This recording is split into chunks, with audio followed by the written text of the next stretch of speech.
ঘরের মাঝে খালাতো ভাই, চাচাতো ভাই, মামাতো ভাই, ফুফাতো ভাই, অমুক ভাই তমুক ভাইয়ের সাথে অবাধ চলার কারণে কত নারীর সতীত্ব ঘরেই শেষ হয়ে যাচ্ছে।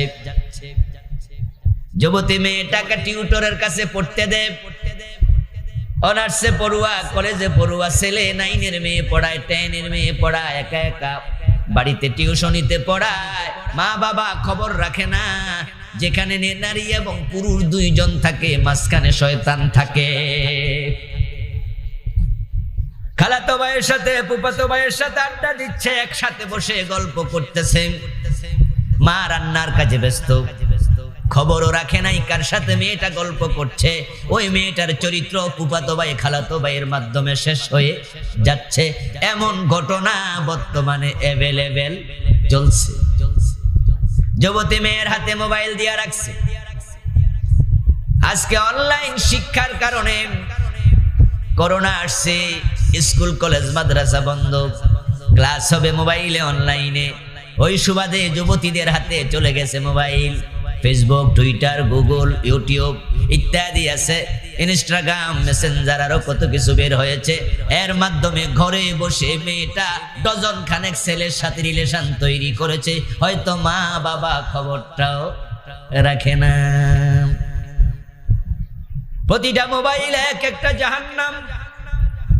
যদি এটাকে কন্ট্রোল করা না যায়, তাহলে প্রত্যেকটা মোবাইলের ভিতরে সিনেমা হল আছে। শুধু বাংলাদেশি সিনেমা নয়, ভারতীয় সিনেমা আছে। শুধু ভারতীয় সিনেমা নয়, মোবাইলের ভিতরে বলিউড, আমেরিকার, হলিউডের সিনেমাও আছে। এখন ঘরে বসে যুবক যুবতী শুধু মোবাইল দিয়ে শেষ, ইজ্জত চরিত্র নষ্ট করে ফেলেছে। কম্পিউটারের সামনে বসেছে, মা মনে করছে, বাবা মনে করছে লেখাপড়ায় ব্যস্ত।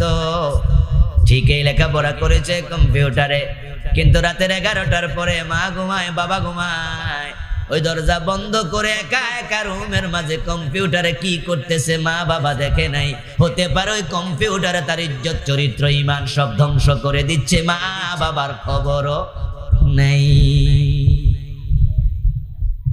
এজন্য সন্তানদের অবাধ মেলামেশা দেবেন না। মা আপনাকে বলছি, আপনার মেয়ে যখন বোরকা পরার উপযুক্ত হয়, ওড়না পরার উপযুক্ত হয়, তখন মেয়েটাকে আপনি বোরকা পরাবেন, ওড়না পরাবেন। আপনার মেয়ে যখন যুবতী হবে, তার দেহের স্ট্রাকচারাল ডিজাইন চেঞ্জ হচ্ছে, চেহারার সৌন্দর্য বেড়ে যাচ্ছে, বুকের সৌন্দর্য বেড়ে যাচ্ছে। আপনি তো অন্ধ নন, নিজের চোখে তো দেখতে পাচ্ছেন মেয়েটা যুবতী হচ্ছে।